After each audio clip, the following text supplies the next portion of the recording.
अस्सलामुअलैकुम दोस्तों, कैसे हो आप। मैं हूं मोहम्मद नईम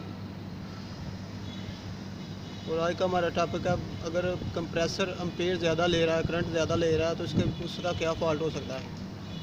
तो उसमें ये फॉल्ट जो हमारे सामने देखने में आया है, ये कैपेसिटर जो है ये देख लीजिएगा, इसका फॉल्ट था। जब हमने कैपेसिटर ये पुराना ही लगा हुआ था, जब हमने एम्पेयर मीटर लगा के चेक किया तो ये तकरीबन 30 एम्पेयर ले रहा था, 30 एम्पेयर ले रहा था। तो अब हम इसको न्यू कैपेसिटर लगाया हुआ है, ये देख लीजिएगा आप।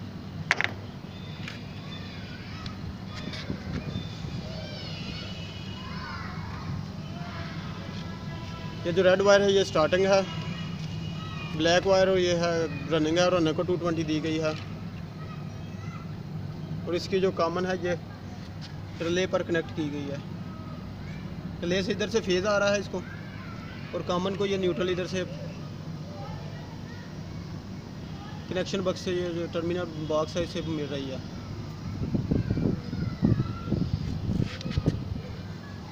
ये मित्सुबिशी इलेक्ट्रिक का मॉडल है, रिले वाला मॉडल है।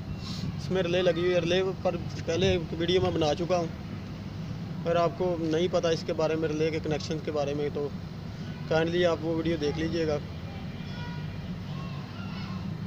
ये 50 माइक्रोफैरड का हमने कैपेसिटर लगाया है, ये देख लीजिएगा।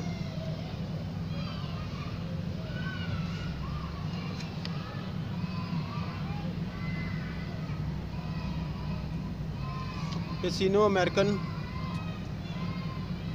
50 माइक्रोफैरड -5 जब 10% जो है इसकी कमी बेसी हो सकती है।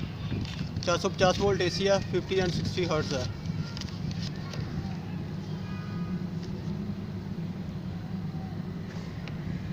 ये एम्पेयर मीटर हमने लगाया हुआ है, अब देखते हैं इसके कितने एम्पेयर आते हैं।